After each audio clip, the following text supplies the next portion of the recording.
অসম বিধানসভাৰ বৃহস্পতিবাৰৰ দৃশ্য ৰেভিনিউ ডিপাৰ্টমেণ্টটো মই যথাযথভাৱে চলিছে হাত ভৰি খজুৱাইছে বিধায়কে আমাৰ পূৰ্ণ সহযোগিতা থাকিব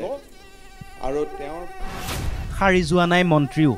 মই বিৰোধী পক্ষক ধন্যবাদ জনাই চলি আছে অসম বিধানসভাৰ অধিৱেশন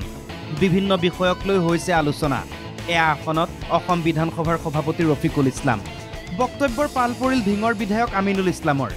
আৰম্ভণিতে সভাপতিয়ে ক'লে আপোনাৰ সময় 10 মিনিট অভিযোগ দিলে ধিঙৰ বিধায়ক আমিনুলে স্যার খুব মোহে কামড়িছে আজি কিয় জানো হয় বিধানসভাত মহ ওলাইছে কোনো বাকি ৰোৱা নাই পক্ষপাতিত্বও নাই শাসক বিৰোধী সকলোকে কামুৰি গৈছে মহে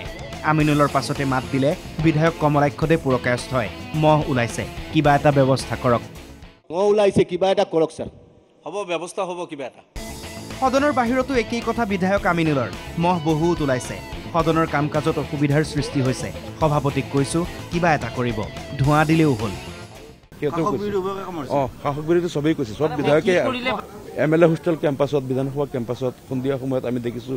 ধোঁৱাৰ ব্যৱস্থা এটা কৰে বা বিভিন্ন ফগিং কৰে বা এনেধৰণৰ কৰবাত হয়তো কিবা স্প্ৰেতে কিবা হেৰি কৰিব পাৰে যিকোনো ব্যৱস্থা অধ্যক্ষ কৰিব এইটোনো বাতৰি হ'লনে বুলি ভাবিব পাৰে কিন্তু ভাবক অসম বিধানসভাত মহ ওলাইছে তাৰ বাবে কামত বাধাৰ সৃষ্টি হৈছে খজুৱাই ভাষণ দিছে মন্ত্ৰী